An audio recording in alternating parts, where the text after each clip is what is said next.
Hello students, आप सभी को हमारे चैनल CSR ज्योग्राफी में एक बार पुनः स्वागत है। और आज हम स्टूडेंट्स इस वीडियो में आप सभी को क्लास 9th का NCERT एक्सप्लेनेशन चैप्टर 6 का करवाने वाले स्टूडेंट्स। तो ये जो है स्टूडेंट्स, चैप्टर का नाम है जनसंख्या। यहाँ जनसंख्या के बारे में इसमें पढ़ेंगे, ठीक है। तो उससे पहले स्टूडेंट्स, अगर आप चैनल में नहीं होंगे तो सब्सक्राइब कर लें, ठीक है, ताकि आपको कोई तरह का प्रॉब्लम आगे ना आए। तो वीडियो शुरू करते हैं स्टूडेंट्स। जैसे कि जनसंख्या है, ठीक है, पॉपुलेशन कहते हैं इसे इंग्लिश में। क्या आप मानव रहित विश्व की कल्पना कर सकते हैं? बिल्कुल नहीं कर सकते हैं। मानव रहेंगे तभी तो हमारा पृथ्वी में कुछ रहेगा, साइंस रहेगा, विज्ञान रहेगा, सारा कुछ रहेगा। मानव की वजह से ही तो आज पृथ्वी डेवलप कर रही है, और कितने सारे चीज़ों से बचाए हुए हैं हमारे मानव लोग ही। तो कितने साइंटिस्ट हैं जो ऊपर से आने वाली गलत तरीके से जो आती है फ्रेंड्स, क्या कहते हैं उसे, एस्ट्रॉइड्स वगैरह, तो उसको रोकने का कार्य करते हैं और पृथ्वी का रक्षा करते हैं, ठीक है। नहीं तो अभी पृथ्वी बहुत समस्या युक्त हो जाती। और भी बहुत सारे हैं जो मानव कर रहे हैं। संसाधनों का उपयोग एवं सामाजिक तथा सांस्कृतिक वातावरण का निर्माण कौन करता है? जो सामाजिक और सांस्कृतिक वातावरण का निर्माण है स्टूडेंट्स, वो सारे मानव ही करते हैं। तो प्राकृतिक वातावरण तो नेचुरली है वो, बट समाज का निर्माण कौन करता है? मानव करता है। सांस्कृतिक कौन करता है? मानव करता है। समाज एवं अर्थव्यवस्था के विकास में मानव का महत्वपूर्ण योगदान होता है। अर्थव्यवस्था के विकास में भी मानव का महत्वपूर्ण योगदान है स्टूडेंट्स। मानव संसाधनों का निर्माण एवं उपयोग तो करते ही हैं। मानव जो हैं स्टूडेंट्स, वो संसाधनों का निर्माण भी करते हैं और उपयोग भी करते हैं। वे स्वयं भी विभिन्न गुणों वाले संसाधन होते हैं। जो मानव हैं स्वयं एक संसाधन है विभिन्न गुणों वाले, ठीक है। संसाधन कोयला तब तक चट्टान का एक टुकड़ा था जब तक कि मानव ने उसे प्राप्त करने की तकनीक का आविष्कार करके उसे एक संसाधन नहीं बनाया। जो कोयला है वो जब तक मानव उसका खोज नहीं किया, आविष्कार नहीं किया, उसे निकाला नहीं, तब तक वह चट्टान का एक टुकड़ा मात्र था। जब तक कि मानव ने उसे प्राप्त करने की तकनीक का आविष्कार करके उसे एक संसाधन नहीं बनाया, ठीक है। इसमें प्राकृतिक घटनाएं जैसे बाढ़ या सुनामी जब किसी घनी आबादी वाले गांव या शहर को प्रभावित करते हैं तभी वो आपदा बनते हैं। जो बाढ़ या सुनामी होता है वो घनी आबादी वाले गांव या शहर को प्रभावित करते हैं, इफेक्ट करते हैं, तभी वो आपदा कहलाते हैं। नहीं तो जल का एक हिस्सा है, ठीक है। इसलिए सामाजिक अध्ययन में जनसंख्या एक आधारित तत्व है। इसीलिए स्टूडेंट, सामाजिक अध्ययन में जो जनसंख्या वो एक आधारित तत्व है। इंसान के बगैर तो समाज का निर्माण नहीं होगा। तो जनसंख्या जो है स्टूडेंट्स, वही समाज का एक आधार है। यह एक संदर्भ बिंदु है जिसे दूसरे तत्वों का अवलोकन किया जाता है तथा उसके अर्थ एवं महत्व ज्ञात किए जाते हैं। संसाधन, आपदा एवं विनाश का अर्थ केवल मानव के लिए ही महत्वपूर्ण है। जो संसाधन है, आपदा है, विनाश है, वह सिर्फ मानव के लिए ही महत्वपूर्ण है। उनकी संख्या, वितरण, वृद्धि एवं विशेषताएं या गुण पर्यावरण के सभी स्वरूपों को समझने तथा उनकी विवेचना करने के लिए मूल पृष्ठभूमि प्रदान करते हैं। इन्हीं को समझने का मूल पृष्ठभूमि प्रदान करते हैं किनका? तो मानव जनसंख्या का। मानव पृथ्वी के संसाधनों का उत्पादन एवं उपभोग करता है। जो मानव है उस संसाधनों का उत्पादन भी करता है और उपभोग भी करता है। इसलिए यह जानना आवश्यक है कि एक देश में कितने लोग निवास करते हैं, वे कहाँ एवं कैसे रहते हैं।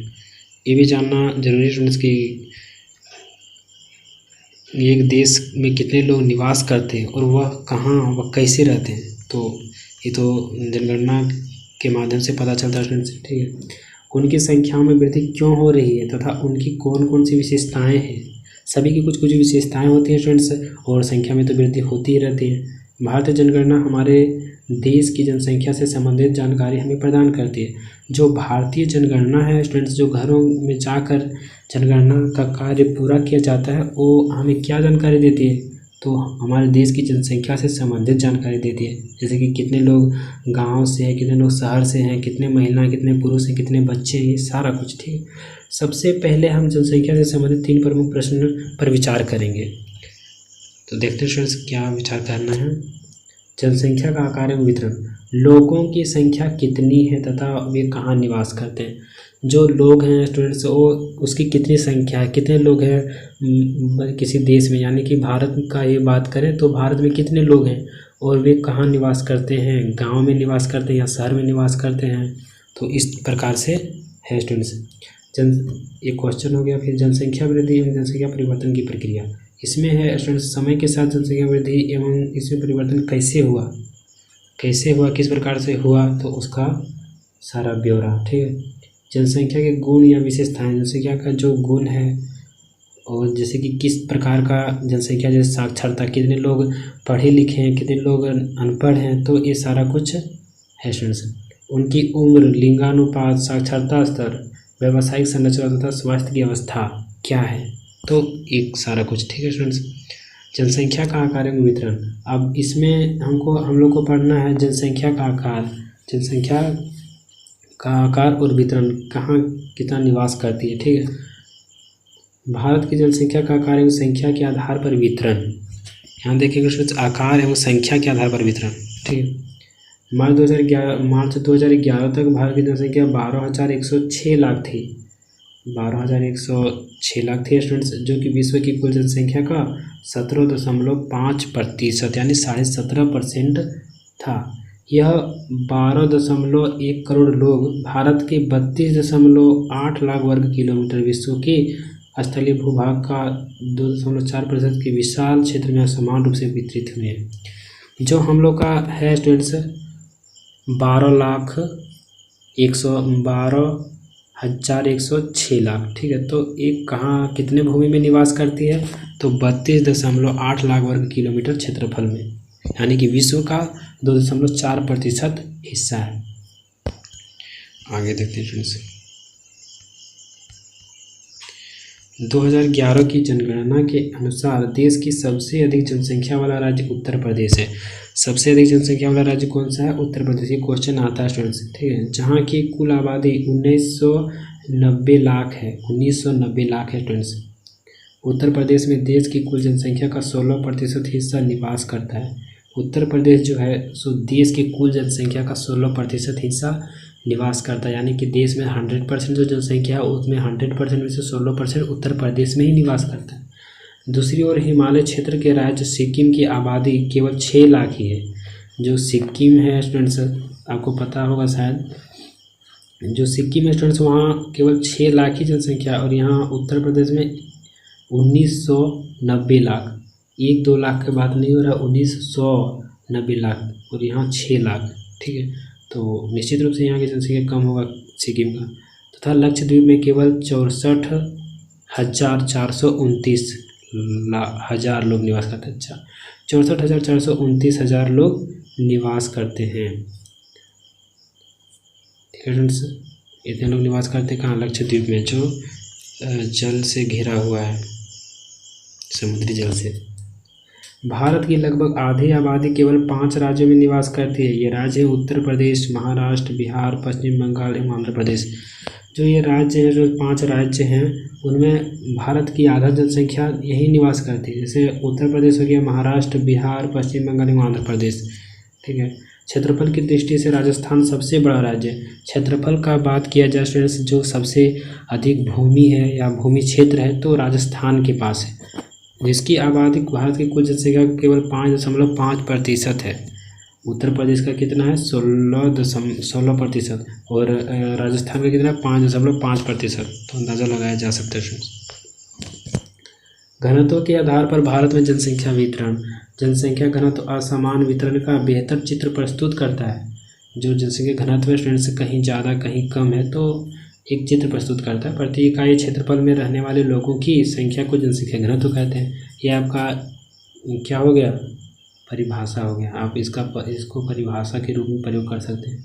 प्रति इकाई क्षेत्रफल में रहने वाले लोगों की संख्या को जनसंख्या घनत्व कहते हैं। जैसे कि आपका क्वेश्चन आ गया ना, जनसंख्या घनत्व किसे कहते हैं, तो ये आप लिख सकते हैं।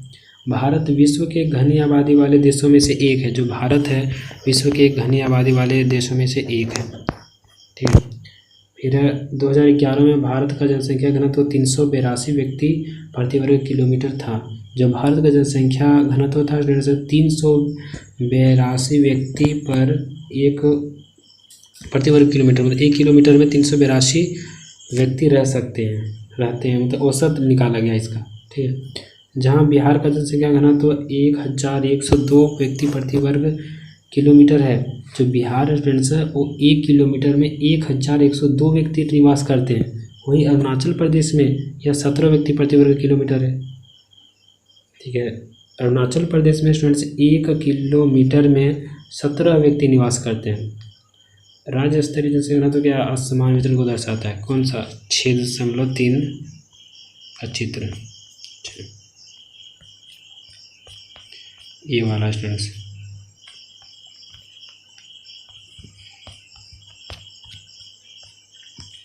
आगे देखते हैं स्टूडेंट्स, 250 व्यक्ति प्रति वर्ग किलोमीटर से कम जनसंख्या वाले घनत्व वाले राज्यों के नाम बताइए।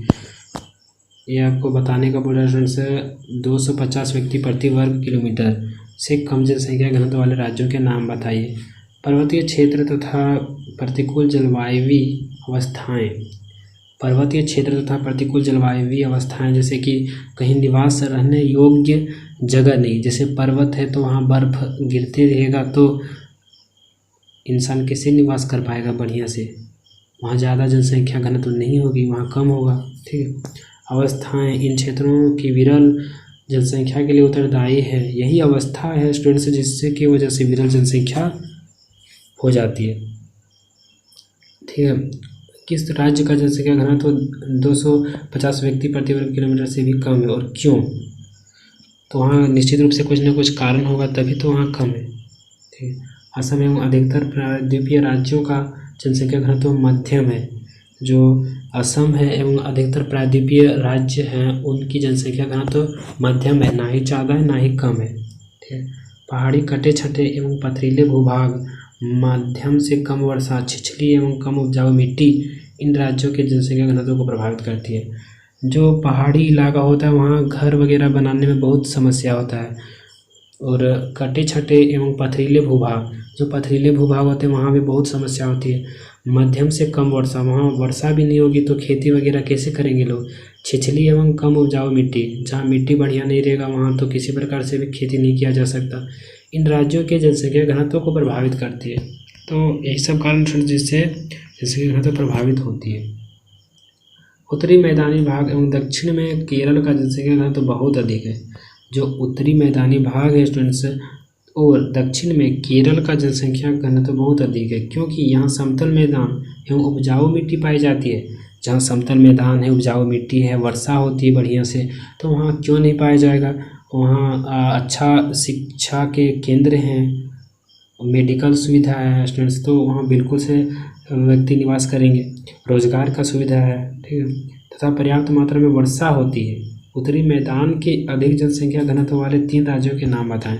तो उत्तरी मैदान के अधिक जनसंख्या वाले घनत्व वही होगी स्टूडेंट्स, उत्तर प्रदेश, बिहार बोल सकते हैं हम लोग, ठीक है, बिहार है भी, और पश्चिम बंगाल ले सकते हैं स्टूडेंट्स। जनसंख्या वृद्धि एवं जनसंख्या परिवर्तन की प्रक्रिया। तो जनसंख्या वृद्धि और जनसंख्या जो परिवर्तन है उसकी प्रक्रिया के बारे में यहाँ समझना है। जनसंख्या एक परिवर्तनशील प्रक्रिया है। आबादी की संख्या, वितरण एवं संगठन में लगातार परिवर्तन होता है। यह परिवर्तन 3 प्रक्रियाओं जन्म, मृत्यु एवं प्रवास के आपसी संयोजन के प्रभाव के कारण होता है।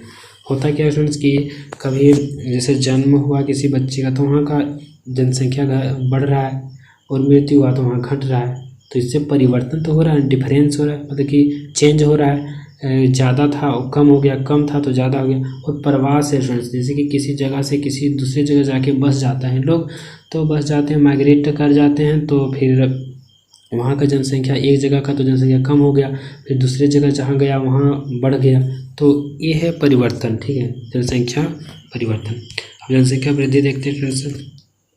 जनसंख्या वृद्धि का अर्थ होता है किसी विशेष समय अंतराल में, जैसे 10 वर्षों के भीतर किसी देश या राज्य के निवासियों की संख्या में परिवर्तन।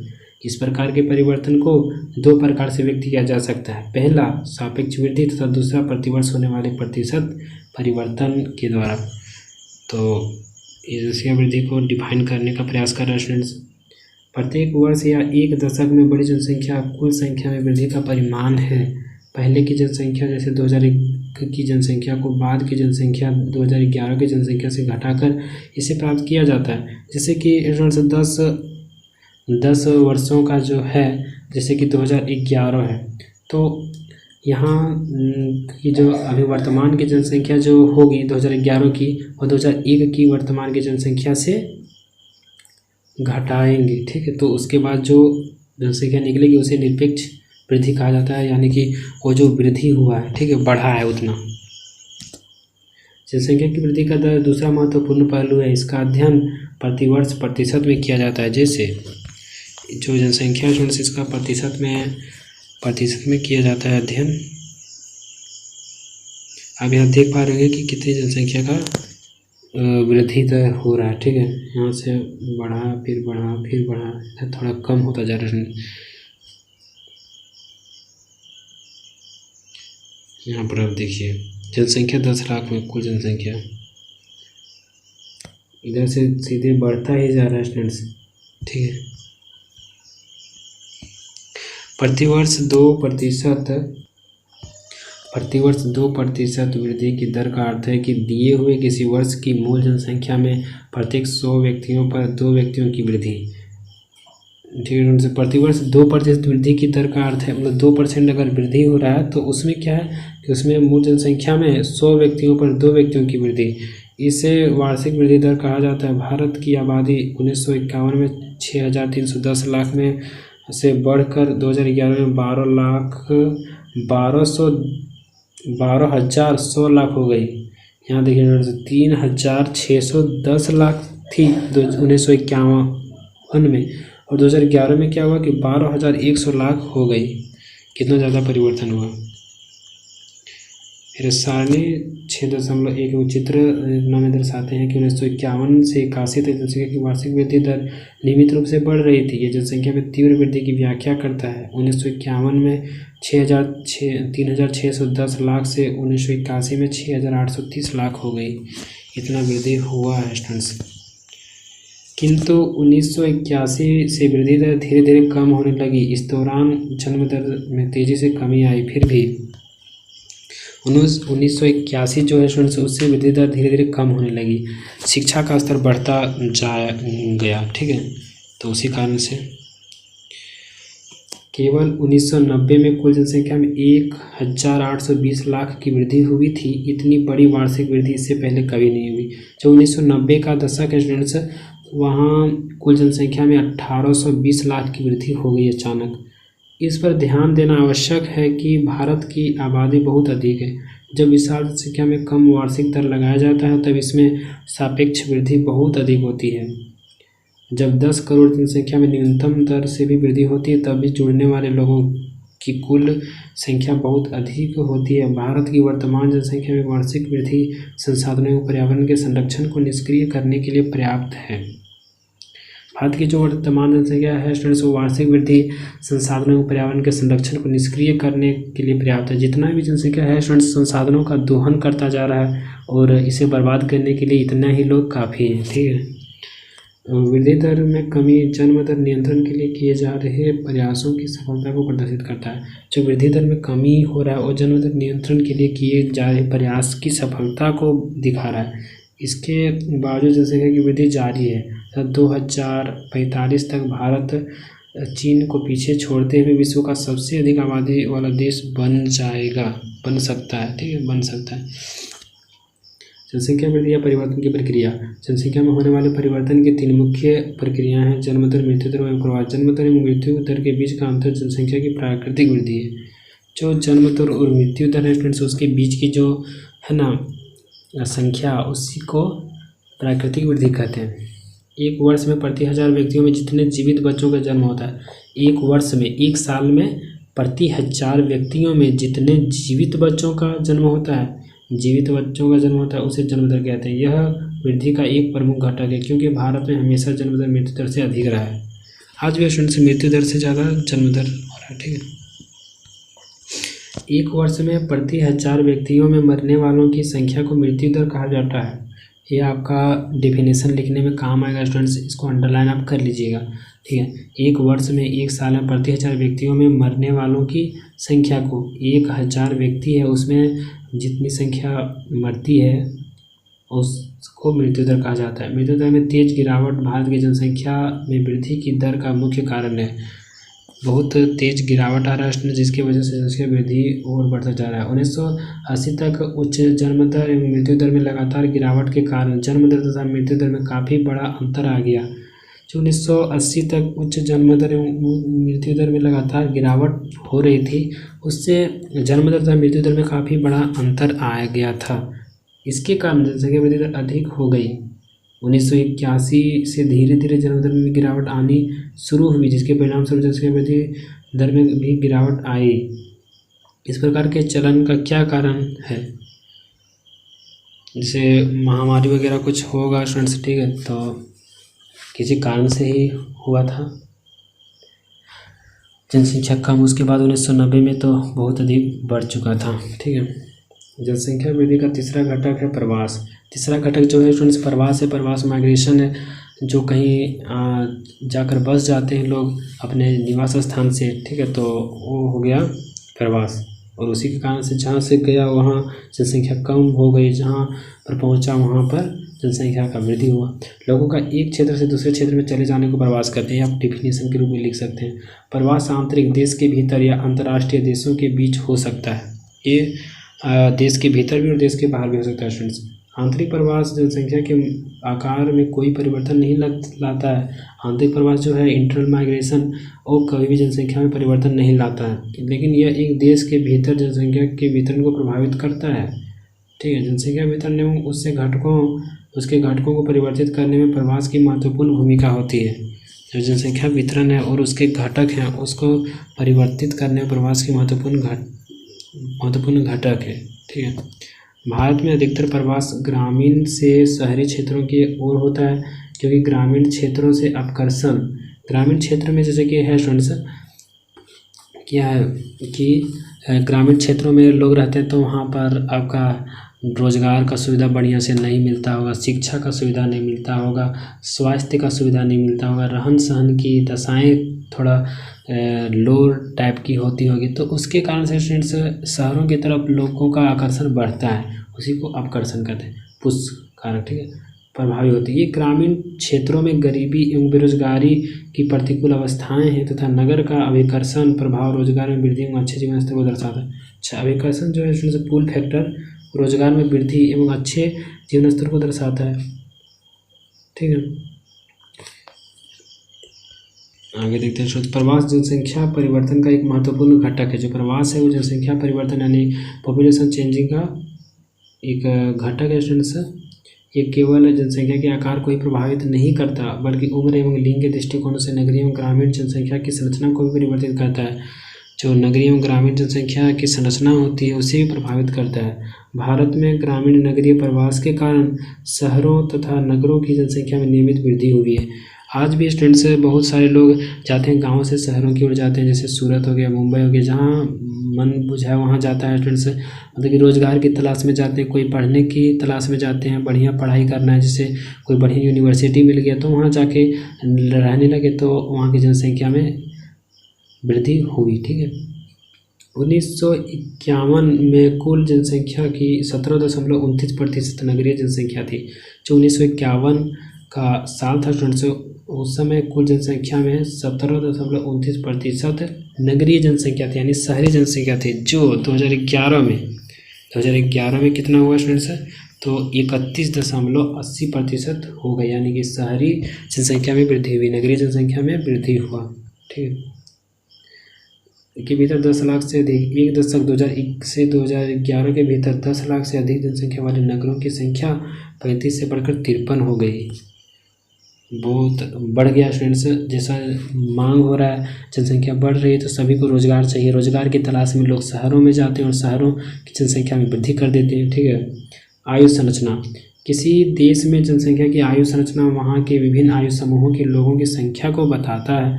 यह जनसंख्या की मूल विशेषताओं में से एक है। एक व्यक्ति की आयु उसकी इच्छा, खरीदारी तथा काम करने की क्षमता को पर्याप्त रूप से प्रभावित करती है। परिणाम स्वरूप बच्चे, वयस्क एवं वृद्धों की संख्या एवं प्रतिशत किसी भी क्षेत्र की आबादी के सामाजिक एवं आर्थिक ढांचे की निर्धारक होती है। इससे भी हम लोग लगा सकते हैं अंदाजा स्टूडेंट्स की, जैसे कि किसी देश का जनसंख्या वयस्क है, तो वयस्क है स्टूडेंट्स तो यानी यंग है, तो वहाँ का जन्म दर अधिक होगा, और अधिक वृद्ध है तो मृत्यु दर अधिक होगा, ठीक है। और बच्चे हैं यानी कि बच्चों का ज़्यादा स्टूडेंट्स परसेंट, तो फिर वहाँ जो होगा स्टूडेंट्स बढ़िया रोजगार वगैरह नहीं होगा, आर्थिक स्थिति कमज़ोर होती होगी, ठीक है। तो इस तरह से हो सकता है। किसी राष्ट्र की आबादी को सामान्यतः 3 वर्गों में बांटा जाता है। बच्चे यानी कि सामान्यतः 15 वर्ष से कम, ये आर्थिक रूप से उत्पादनशील नहीं होते हैं। जो 15 वर्ष से कम होते हैं बच्चे स्टूडेंट्स, वो तो कहीं रोजगार नहीं कर सकते, कहीं मजदूरी नहीं कर सकते, कहीं कुछ काम नहीं कर सकते, तो ये उत्पादनशील नहीं होते, ये उत्पादन नहीं कर सकते, तथा इनको भोजन, वस्त्र एवं स्वास्थ्य संबंधी सुविधाएं उपलब्ध कराने की आवश्यकता होती है। इनको उपलब्ध करवाना होता है स्टूडेंट्स, ठीक है। उनके पिता होते हैं, गार्जियन जो भी होते हैं, ठीक है। तो वयस्क 15 से 60 वर्ष यानी 59 वर्ष हुआ ना स्टूडेंट, तो लगभग 60 वर्ष, 15 से 59 वर्ष के बीच वयस्क, ये आर्थिक रूप से उत्पादनशील तथा जैविक रूप से प्रजननशील होते हैं। पहला के स्टूडेंट्स ये आर्थिक रूप से उत्पादनशील होते हैं, ये मतलब कि आर्थिक स्थिति में बढ़िया होते हैं, कमाने का रखते हैं, ठीक है, एबिलिटी रखते हैं, योग्यता रखते हैं, और फिर जैविक रूप से ये प्रजननशील होते हैं। तो जनसंख्या का वृद्धि भी इस जगह बढ़िया होता है स्टूडेंट्स, इस, ठीक है। ये जनसंख्या का कार्यशील वर्ग है, ये कार्यशील वर्ग है स्टूडेंट्स, जहाँ का वयस्क ज़्यादा होगा वहाँ कार्य ज़्यादा होगा, और वहाँ का आर्थिक स्थिति बहुत बेटर होगी स्टूडेंट्स, ठीक है। वृद्ध 59 वर्ष से अधिक, ये आर्थिक रूप से उत्पादनशील या अवकाश प्राप्त हो सकते हैं।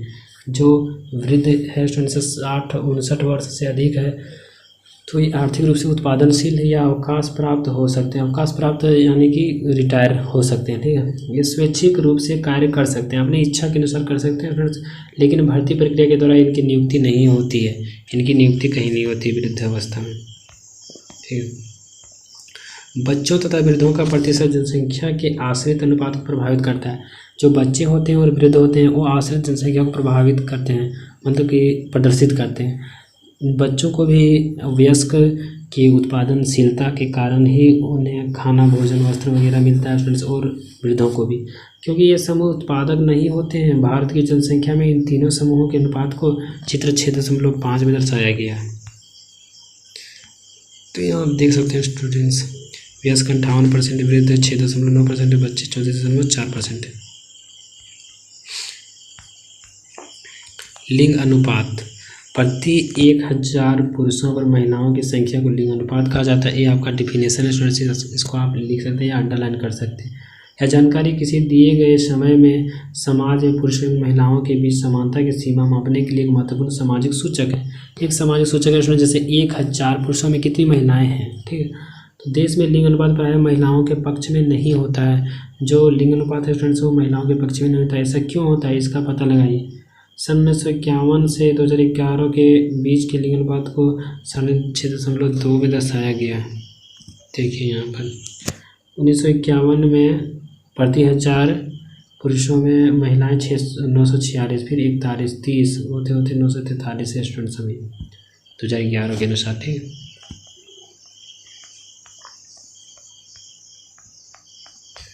आगे देखते हैं स्टूडेंट्स, साक्षरता दर।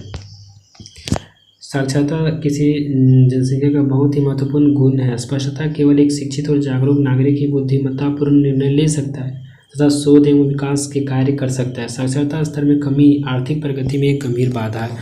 जो साक्षरता स्टूडेंट्स एक महत्वपूर्ण चीज़ है, इसे ग्रहण करना ही चाहिए, तभी बुद्धिमत्तापूर्ण कोई कार्य कर सकते हैं, ठीक है। 2011 की जनगणना के अनुसार एक व्यक्ति जिसकी आयु 7 वर्ष या उससे अधिक है, जो किसी भी भाषा को समझकर लिख या पढ़ सकता है, उसे साक्षर की श्रेणी में रखा जाता है। इसका डेफिनेशन है स्टूडेंट्स 2011 की जनगणना के अनुसार एक व्यक्ति जिसकी आयु 7 वर्ष या उससे अधिक है, यहाँ से आपका डेफिनेशन शुरू होता है, ठीक है। जिसकी आयु 7 वर्ष या उससे अधिक है, जो किसी भी भाषा को समझकर लिख या पढ़ सकता है। जो किसी भी भाषा यानी हिंदी है तो उसको समझ कर लिख सकता है या फिर पढ़ सकता है, उसे साक्षर की श्रेणी में रखा जाता है। भारत की साक्षरता के स्तर में धीरे धीरे सुधार हो रहा है। 2011 की जनगणना के अनुसार देश की साक्षरता दर 73% है, जिसमें पुरुषों की साक्षरता दर 80.9% एवं महिलाओं की 64.6% है। साक्षरता दरों में इस प्रकार का अंतर क्यों है?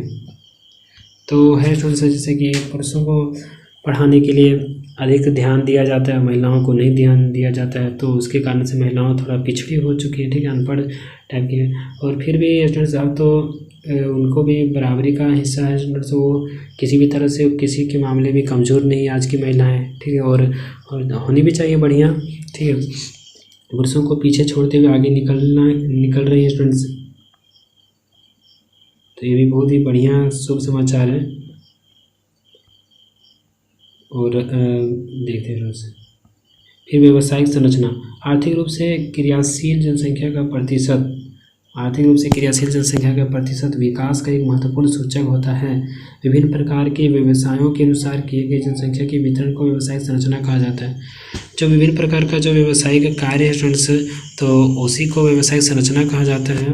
किसी भी देश में विभिन्न व्यवसायों को करने वाले भिन्न भिन्न लोग होते हैं। व्यवसायों को सामान्यतः प्राथमिक, द्वितीयक एवं तृतीयक श्रेणी में वर्गीकृत किया जाता है। तो ये प्राथमिक, द्वितीयक और तृतीयक क्या स्टूडेंट्स इनमें देखते हैं।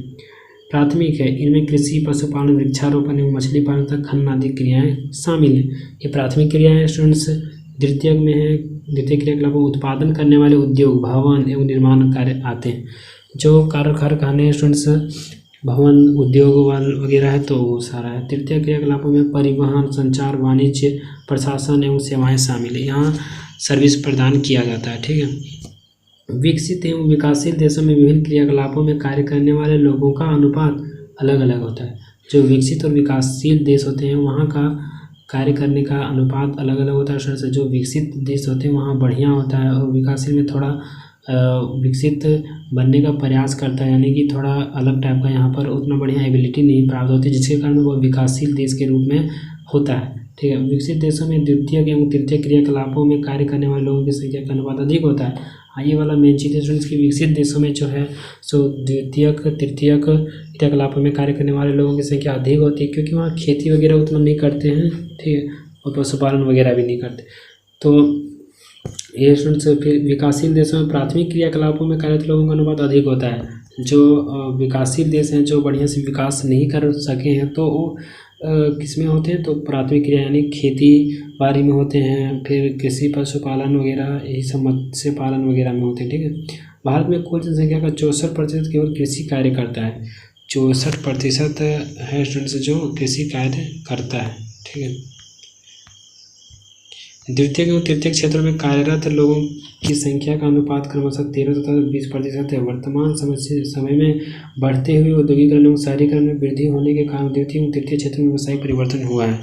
अब थोड़ा थोड़ा परिवर्तन हो रहा है स्टूडेंट्स द्वितीय और तृतीय क्रियाकलापों में, था पहले तो प्राथमिक क्रियाकलापों में ही अधिक है, ठीक है। स्वास्थ्य जनसंख्या, स्वास्थ्य के बारे में है, ठीक है, हेल्थ। स्वास्थ्य जनसंख्या की संरचना का एक महत्वपूर्ण घटक है जो कि विकास की प्रक्रिया को प्रभावित करता है। सरकारी कार्यक्रमों के निरंतर प्रयास के द्वारा भारत की जनसंख्या के स्वास्थ्य स्तर में महत्वपूर्ण सुधार हुआ है। मृत्यु दर 1951 में प्रति 1000 25 थी, 2011 में घटकर प्रति 1000 7.2 रह गई। औसत आयु जो कि 1951 में 36.7 वर्ष थी, बढ़कर 2012 में 67.9 वर्ष हो गई। यानी कि बढ़िया स्वास्थ्य सुविधा के कारण स्टूडेंट्स संख्या बढ़िया बेटर जीवन निर्वाह कर रही है, ठीक है। महत्वपूर्ण सुधार बहुत से कारकों जैसे जन स्वास्थ्य, संक्रामक बीमारियों से बचाव एवं रोगों के इलाजों में आधुनिक तकनीकों के प्रयोग के परिणाम स्वरूप हुआ है। जो आजकल स्टूडेंट्स नया न्यू टेक्निकल जो आ गया स्टूडेंट्स, तो उसके कारण से आपका बढ़िया हो रहा है, ठीक है, परिणाम स्वरूप हुआ। महत्वपूर्ण उपलब्धियों के बावजूद भारत के लिए स्वास्थ्य का स्तर एक बहुत मुख्य चिंता का विषय है। इतना उपलब्धियों के बाद भी जो स्टूडेंट्स भारत के स्वास्थ्य का स्तर का एक मुख्य चिंता का विषय है। प्रति व्यक्ति कैलोरी की खपत अनुशासित स्तर में से काफ़ी कम है तथा हमारी जनसंख्या की बड़ा कुपोषण से प्रभावित है। कुपोषण से प्रभावित स्टूडेंट्स इसके कारण से एक बहुत ही गलत है स्टूडेंट्स, जो कुपोषण नहीं होना चाहिए, ठीक है। प्रभावित हैं बहुत सारे जनसंख्या, तो कुपोषण से रहित होना चाहिए। शुद्ध पीने का पानी तथा मूल स्वास्थ्य रक्षा सुविधाएं ग्रामीण जनसंख्या के केवल 1/3 लोगों को उपलब्ध हैं। इन समस्याओं को एक उचित जनसंख्या नीति के द्वारा हल करने की आवश्यकता है।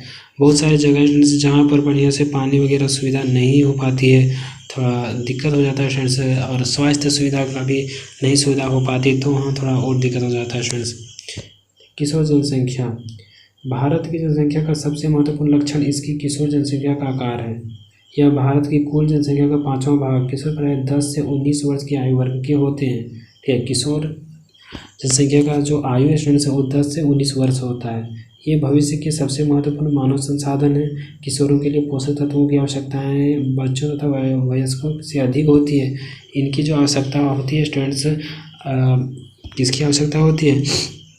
पोषक तत्वों की, वो बहुत अधिक होना चाहिए। ठीक है, बच्चों और वयस्कों से अधिक होती है। कुपोषण से इनका स्वास्थ्य खराब तथा विकास अवरोधित हो सकता है। इस उम्र में अगर बढ़िया से खाना पीना नहीं खाएगा स्टूडेंट्स, पोषण वाले नहीं फल वगैरह खाएंगे तो ये कुपोषण के शिकार हो सकते हैं। इनका स्वास्थ्य हमेशा खराब रह सकता है, विकास अवरोधित हो सकता है। ठीक है, परंतु भारत में किशोरों को प्राप्त भोजन में पोषक तत्व अपर्याप्त होते हैं। बहुत सी किशोर बालिकाएं रक्तहीनता से पीड़ित रहती है। विकास की प्रक्रिया में इनकी समस्याओं पर पर्याप्त ध्यान नहीं दिया गया। किशोर बालिकाओं को अपनी समस्याओं के प्रति संवेदनशील बनना चाहिए। शिक्षा के प्रसार तथा इसमें सुधार के द्वारा उनमें इन समस्याओं के प्रति जागरूकता बढ़ाई जा सकती है। ठीक है, जागरूकता बढ़ाना स्टूडेंट्स, बस यही। और क्या? राष्ट्रीय शिक्षा नीति। राष्ट्रीय शिक्षा नीति क्या है?